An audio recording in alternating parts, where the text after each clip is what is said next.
Dear students, welcome to Chemistry Experiments presentation for class 11th. I will be discussing acid-base titrations using this presentation. Titrations are also called quantitative analysis because we are going to calculate the quantity, the concentration and strength of the substance which is being used here by titrating it against another chemical, another substance which is having a particular concentration which is known to us.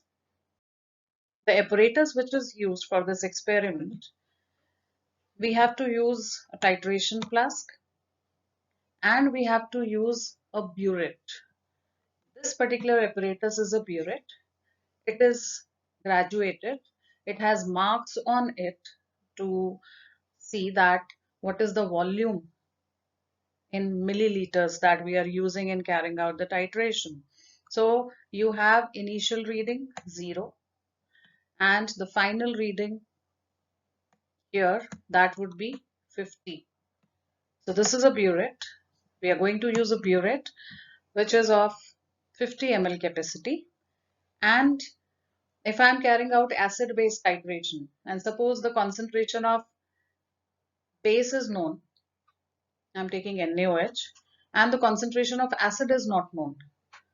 So I will take acid fixed quantity in this titration flask here, that is analyte, unknown concentration, and the base for which I know the concentration, that I will be filling here in the burette.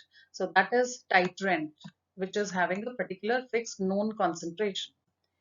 And to see that some reaction is taking place and where exactly the acid, what quantity of acid has exactly neutralized the base, we need to see the change, maybe by a color change. So we make use of the indicator. Now I'm going to tell you in detail that what is the indicator we are going to use for this particular experiment. You don't have to draw this figure. I just wanted to tell you that this is the setup. This is the burette stand and you have a clamp here which will hold the burette in place, and here is a knob. From here you can control the flow of this titrant that you are using. We have already completed the salt analysis, so in continuation, this is going to be experiment number 25. The aim of the experiment is to determine the normality and strength of given HCl solution by titrating it against N by 10 NaOH solution. So we do not know the concentration of acid in this experiment, but we know the concentration of base. The apparatus required would be standard N by 10 NaOH solution, funnel, burette, which I have already shown you in the previous slide. What is a burette? Pipette I'll show you in the upcoming slides. Phenolphthalein as an indicator, test tubes, conical flask, which is also called titration flask, and beakers to keep the acid and base solutions in them. The theory behind this is simple neutralization reaction that you already know about, that when NaOH and HCl react, they produce salt NaCl and water. I was mentioning pipette in the previous slide. A pipette looks like this, as you can see here. Volumetric pipette is written. They have different capacities, 10 ml pipette, 20 ml pipette. But the only thing is we use them like straw that we use. But due to prevailing COVID situation, we will not be using it, but you must know what is a pipette, right? So this is used to take out 10 ml of the solution. Exactly. Here, when you use it, when you see it in the lab, we are not going to use it. We will be using 2 burettes this time because that is safer. In one burette, we'll keep NaOH, as you can see here. In one burette, we'll keep HCl. In the other burette, we'll keep NaOH. And then from there, we can take out the required quantity, like 10 ml HCl we need for every titration. Then I will be taking out 10 ml using that burette. You'll understand it when you actually do it in the lab. But from the figures, you can make out that these are burettes. They have marks on them. So if I have to take out 10 ml, suppose here somewhere it's 10 ml and then you have 20 ml somewhere. So this much you will take out and that will be 10 ml in your flask, right? Pipettes are used since long, but as I told you, we will avoid it because we have to use it like a straw, right? So in this situation, we are not going to use it. You have a mark here in every pipette according to the quantity which is written here. Suppose it is 10 ml pipette. Then if I use it like a straw, this end will be dipped in the container which has solution in it. Like a straw, you will be taking solution in the pipette, and when the level of solution reaches above this level, somewhere here, then you will hold this end of the pipette with your thumb, because you will be controlling the air pressure level, and that is how you will bring the level slowly to this mark. That means exactly 10 ml is there in the pipette. So the procedure is basically wash the burette with water and rinse it with the chemical that is to be filled in it. We are going to fill NaOH solution, so we'll take small quantity of NaOH in the burette and rinse it properly and throw that solution. Fill the burette with NaOH then and clamp it. Note down the initial reading of the burette, lower meniscus.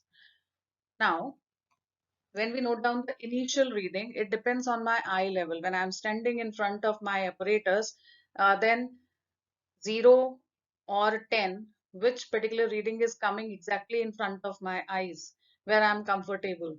Otherwise, generally we fill it till 0.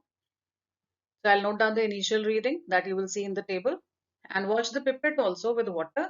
Every apparatus that you're using, you must wash it properly first. So pipette we can leave for the time being. We will take 10 ml of HCl solution using the other burette. But yes, that burette is also to be washed and rinsed with HCl first, and then you fill it with HCl. So once I take 10 ml of HCl in the flask, I will add 2-3 drops of phenolphthalein indicator to it. Phenolphthalein is an acid-base indicator, and this is colorless in acidic medium, but it gives pink color in basic medium. That is why we are using it, because we'll keep, suppose this is HCl, we'll keep pouring using this knob the NaOH, right, from the burette. And you will see as soon as NaOH is falling inside this container where there is HCl and phenolphthalein, you will see a pink color and it will fade away quickly, because NaOH quantity, whatever I'm using, is getting neutralized by HCl. So you will not see the pink color. And then you will notice that slowly and slowly the pink color is fading away, but it is taking longer. That means the equivalence point or the end point is about to come. What is end point? Where HCl that I have taken is completely neutralized by NaOH, right? There you will get light pink color. That means the base is slightly in axis. That is the perfect endpoint when you have very light pink color, because if you keep on adding NaOH, the pink color will intensify. You'll get dark pink color, but then my titration is wrong. I need very light color. Understand it. Why? Because that will be an indication that the neutralization is just completed. And we'll note down the final reading at that time from the burette. And the volume of NaOH I can find out by simply subtracting initial reading from the final reading. And then I'll repeat this experiment to get the concordant readings. Now what are concordant readings? Exactly same value of volume if you get. Like initially I use 10 ml of NaOH to get the end point, and then if I am getting it again and again, that means I am doing it perfectly. It may be 9.8 also. Depends upon the concentration, how well you are doing the experiment. These are just examples, 10 ml and 9.8. It may be any quantity depending upon the concentration of NaOH and HCl that you are taking. This is the observation table. Every time we are using 10 ml of HCl solution, suppose the initial reading is 0 ml. I have filled the burette till 0 ml, which I should generally do. And then when I get the pink color, when the end point comes, suppose the value is 5 ml. This is just to explain that how you're going to do the calculation. It's not that you will be getting 5 as your answer. This is just an example. Or you can say, suppose the value that you are getting here is at the mark 10. That means when I subtract initial from the final reading, I'll get 10 ml here. And then I'll keep on repeating this. If I get 10 every time, or maybe 9.8 in continuation, that means I have got the concordant reading. Now suppose our concordant reading is 10. Concordant means same reading getting repeated. That will happen only if I do it very carefully, taking 10 ml of HCl every time, not washing the titration flask again and again, because then water will be left inside and that will dilute the solution. So I will never be getting the concordant same reading. So be very careful when you do it, and it's very easy. It comes with the practice.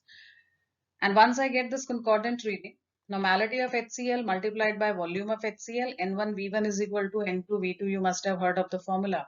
So we are applying that for HCl and NaOH. I'll rearrange it because the normality of NaOH is already given in the aim, 1 by 10, N by 10, that is 1 by 10 normality, multiplied by volume of NaOH, that is this concordant reading that we are getting. Then we are getting, suppose, divided by volume of HCl, that we are using 10 ml every time. So this cancels. I am taking the simplest value 10 to explain the calculation part. So it becomes 1 by 10 again. That is, the normality of HCl is also coming out to be N by 10.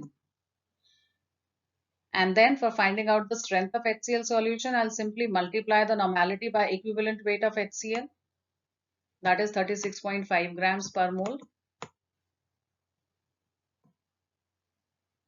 And you will get the value here in grams per liter. So this is how you carry out this experiment. Then you report the result. The normality and strength of given HCl solution are whatever you have done in the calculation, whatever values you are getting, you will write them here. The general precautions that we take while doing any titration is there should be no air bubbles in the burette. Be very careful while filling it. You will use a funnel, keep it on top of the burette when you are filling. Check the knob. If you are seeing any air bubbles, then run the solution in the flask so that air bubbles are not there, because they will definitely affect the reading. Solution from burette should be added in drops, should not run too fast. So use it dropwise. Then you'll see that the pink color is fading away slowly. That means endpoint is about to come. Be very slow. Put it dropwise. Always read the upper meniscus in case of colored solution, because lower will not be visible. And lower meniscus in case of colorless solutions. Like here we have both colorless HCl and NaOH, so we will be observing the lower meniscus. Titration flask should not be rinsed every time. As I told you, if we keep on washing it, rinsing it with the water every time, then if water is left inside, it will dilute the solution and concordant reading will not be obtained. This is experiment number 26, acid-base titration only, but we have changed the base to Na2CO3 now. This is a basic solution. We all know that when you put it in water, when it hydrolyzes, it gives you NaOH and H2CO3. So NaOH, being a stronger base, gives you the basic solution. So Na2CO3 comes in the category of base. And you're titrating it against HCl solution, which is an acid. Same apparatus you will be using as you have used in the previous one. Indicator in this case would be methyl orange. And the reaction is again a neutralization reaction. You have done it in 10th class also. You get NaCl when this Na2CO3 reacts with HCl along with carbon dioxide and water. Procedure would be followed same way. Wash the burette with water and rinse it with the solution that you have to fill in this. So we'll be filling Na2CO3 in it. So we'll rinse it with that. Fill the burette with the solution. Wash the pipette. This we can avoid for this time. And after taking 10 ml of HCl from the other burette in the titration flask, we'll be adding 2 to 3 drops of methyl orange indicator to it. Run down the solution from the burette to the conical flask till you get the color change. Here the color change will be from pink to yellow. That means initially I had HCl in the titration flask, which is an acid. I added indicator methyl orange. It turns pink in acidic medium. and when the medium turns basic, the pink color will change to yellow. So here the color change would be at the end point, it will be very light yellow color. Note down the final reading of the burette, find out the volume of Na2CO3 used, and repeat the experiment to get the concordant readings. Same way you will make the observation table. You'll get the concordant reading. Suppose you get the value of 10 here. Put the value here. You will get the normality of HCl in the same manner as we got in the previous one. Equivalent mass of HCl is 36.5 grams. Multiply normality and equivalent mass, you will get the strength of this HCl solution. Report the result, normality and strength of given HCl solution. And the same precautions are to be followed. No air bubble should be there. You should run down the solution dropwise very carefully. Read the upper meniscus in colored solution and lower in the colorless. And titration flask should not be rinsed every time. So that is all about the chemistry experiments. We have completed salt analysis and titrations. Salt analysis is also called qualitative analysis because we just find out which cation and which anion is present there, and titrations are called quantitative analysis because as you saw we have done the calculation to find out the normality and strength. I hope the presentation helps you in understanding the basic experiments. Thank you.